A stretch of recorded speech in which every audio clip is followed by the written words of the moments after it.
नमस्कार, स्वागत है आपका। आज हमारी एक खास पेशकश हम आपके सामने लेकर आए हैं और आपको बता दें, रात भर चीन की नींद हराम हो गई। क्यों?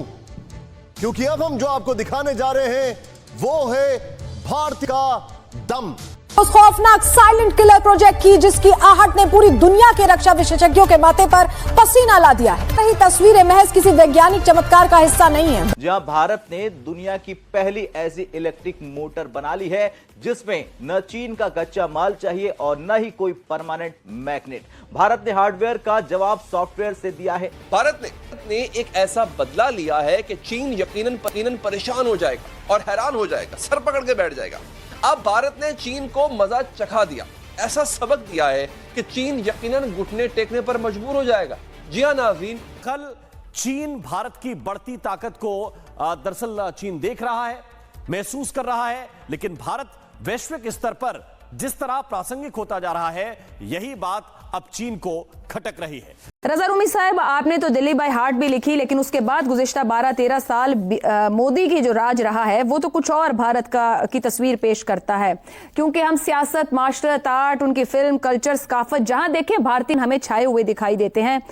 जी आशा, बिल्कुल बज़ाहिर यही मालूम होता है कि पिछले 13-14 साल में जिस तरीके से भारतीय जो कानूनी समाजी ढांचा तब्दील किया जा रहा है और तब्दील कर दिया गया है, तो उसके बाद तो यूं लगता है कि बिल्कुल कोई गुंजाइश नहीं रही।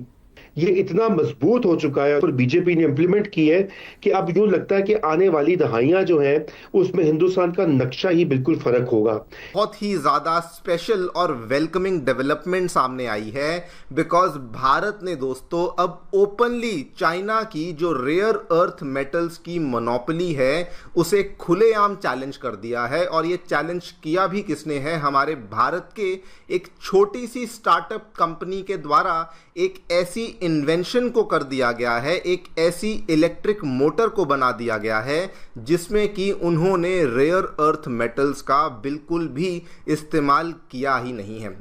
आने वाली दुनिया का जो ऑर्डर है उसकी तब्दीली के साथ इसको कंपेयर किया जा रहा है या उसकी तरफ इशारा दिया जा रहा है, और इस बात को जिक्र किया। और इस विमाग लैब्स की एक इस इनोवेशन ने चीन की अरबों डॉलर की मोनोपोली को जड़ों से उखाड़ फेंका है। जनरेटर मैग्नेटिक फील्ड से रिप्लेस कर दिया है और इससे कहते हैं सॉफ्टवेयर डिफाइंड मोटर। यानी जिस चुंबक के लिए हमें चीन के सामने हाथ फैलाना पड़ता था, अब वो चुंबक भारत के सॉफ्टवेयर कोड्स के जरिए मोटर के अंदर खुद ब खुद पैदा होंगे। अब ये गेम चेंजर है। इनोवेशन के 3 सबसे बड़े फायदे हैं जो भारत की किस्मत बदल देंगे। पहला नंबर है चीन की गुलामी से आजादी। अब हमें चीन से नियोडाइमियम मंगवाने की जरूरत नहीं है। अगर चीन सप्लाई बंद भी कर दे तो भारत का ईवी इंडस्ट्री को कोई फर्क नहीं पड़ेगा। नंबर 2 पर है लागत और भारी कमी। रेयर अर्थ मेटल्स बहुत महंगे होते हैं और इनकी कीमतें चीन तय करता है, लेकिन सॉफ्टवेयर आधारित मोटर होने से ईवी की कीमतें 20% से 30% तक कम हो जाएगी। यानी दोस्तों आपकी इलेक्ट्रिक स्कूटी और कार सस्ती होने वाली है। नंबर 3, डिफेंस में आत्मनिर्भरता। मिसाइल गाइडेड सिस्टम और रडार में इन मोटर्स का इस्तेमाल होता है। अब भारत का डिफेंस पूरी तरह मेड इन इंडिया और सुरक्षित हो जाएगा। जिसके ऊपर मैं बात करना चाहता हूँ, पहली बात तो ये है कि भारत के अंदर जो है वो कह रहे हैं जी कि पाकिस्तान के अंदर ये आजकल बात चल रही है। मैंने बहुत सारे साफियों को, लोगों को बात करते देखा है कि भारत के अंदर जो एक अच्छा आईफोन है जो 17 आजकल चल रहा है, अब तो मेरे ख्याल है 18 का पता नहीं कौन सा आने वाला है। वो कह रहे हैं कि जनाब ये जो आईफोन 17 है ये नौजवानों के लिए दस्तयाब है। कितने में? 90,000 रुपये में, इंडियन, 90,000 इंडियन में। और पाकिस्तान में वही जो आईफोन है वो 6-7 लाख में दस्तयाब है, 5 से 7 लाख के बीच में मिलता है। मुझे तो ये चीज़ सारी बात है बड़ी परेशान कुन लगती है कि हमारे लोग जो हैं वो एक तो इंडियन यूथ से महंगा तेल, वो सस्ता फ़ोन लेते हैं, हमारे यूथ महंगा लेते हैं। फिर कहते हैं अच्छा तुम ये भी करो, तुम वो भी करो, तुम जो है ना वो तरक्की करके दिखाओ, आईटी में ये करो वो करो। तो ये बात, आई बाय दिस थ्योरी, मैं तो इस चीज़ को बाय करता हूँ कि ये गलत है, ये चीज़ गलत है। This is not possible. और ये होना भी नहीं चाहिए। और एक तरफ मतलब यूथ के लिए टेक्नोलॉजिकल एक्सेस तो होनी चाहिए। दूसरी सारी बात है, मैं ये बात करना चाह रहा हूँ कि एक चाइनीज कंपनी है, ठीक है जी, उन्होंने कहा है कि वो पाकिस्तान से चले जाएंगे बिकॉज कि उनको सिक्योरिटी के रिस्क है। और ये कॉपर माइन एक कंपनी थी। अच्छा, अब देखें, ये जो रेयर अर्थ मेटल्स है ना, इसके हवाले से गवर्नमेंट ने कॉन्फ्रेंसेस भी कराई हैं।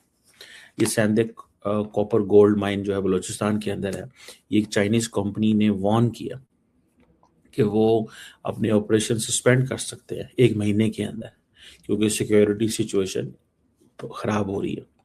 अब ये जो सैंदिक है, ये पाकिस्तान के largest Chinese operated copper and gold mine है, जिसको चाइनीज स्टेट ओन्ड जो एक कंपनी, उसका नाम है मेटलर्जिकल कॉर्पोरेशन ऑफ चाइना, और पाकिस्तान के जो सैंदिक मेटल्स लिमिटेड है वो रन करती है। और इसकी तकरीबन सारी आउटपुट चाइना जाती है। और ये पाकिस्तान की मेजर एक्सपोर्ट है, तकरीबन $750 मिलियन के करीब पिछले साल हुई थी, एक लेस देन $1 बिलियन। एक वजह तो ये है कि ये कंपनी इसलिए धमकी दे रही है क्योंकि चाइना के पास सफिशिएंट वो है, ठीक है जी, चाइना के पास सफिशिएंट एनर्जी। नमस्कार दोस्तों, जय हिंद। दोस्तों, जो चाइना कल तक पूरे दुनिया में अपनी मोनोपोली कायम कर रखा था अपने रेयर अर्थ मिनरल की वजह से, आज उसको भारत ने चैलेंज कर दिया है। जी हाँ दोस्तों, जिस तरह से हमें देखने को मिला कि भारत की एक बहुत ही छोटी सी कंपनी कहा जाए तो इसमें कोई गलत नहीं होगा, क्योंकि अभी उस कंपनी का स्टार्टअप हो रहा है। और जिस तरह से उसने ये कर दिखाया है, ये साफ तौर पर पता चलता है कि भारत के इंजीनियर किसी भी देश के इंजीनियर से बहुत बेहतर हैं। और भारत के पास हर वह क्षमता है जो दुनिया में कहीं नहीं पाई जाती। जो कार्य असंभव लगता है उसे संभव कर भारतीय इंजीनियरों ने कई बार दिखाया है और ये साबित किया है पूरी दुनिया में। आज एक बार फिर भारत ने बिना रेयर अर्थ मिनरल का मोटर बनाकर ये दिखा दिया कि भारत किसी के आगे झुकता नहीं। दोस्तों, वीडियो पसंद आए वीडियो को लाइक करें, शेयर करें और इस चैनल को सब्सक्राइब करें। ये वो हैं, क्या उसको बोलते हैं यार, ये जो होती हैं एनर्जी, यानी कि मिनरल्स उनके पास सफिशिएंट हैं, ठीक है। ये नहीं है कि उनको ये मिनरल्स मतलब उनके पास अवेलेबल नहीं है, वो उनके पास सफिशिएंट है, इसलिए वो धमकियां दे रहे हैं। उनकी गवर्नमेंट की तरफ से उनको कोई प्रॉब्लम नहीं है, लेकिन उनका ये धमकियां देना मतलब ये कोई मजाक तो नहीं है। क्या हमें इसको ऐसे ही रहने देना चाहिए या हमें कुछ करना चाहिए इस हवाले से?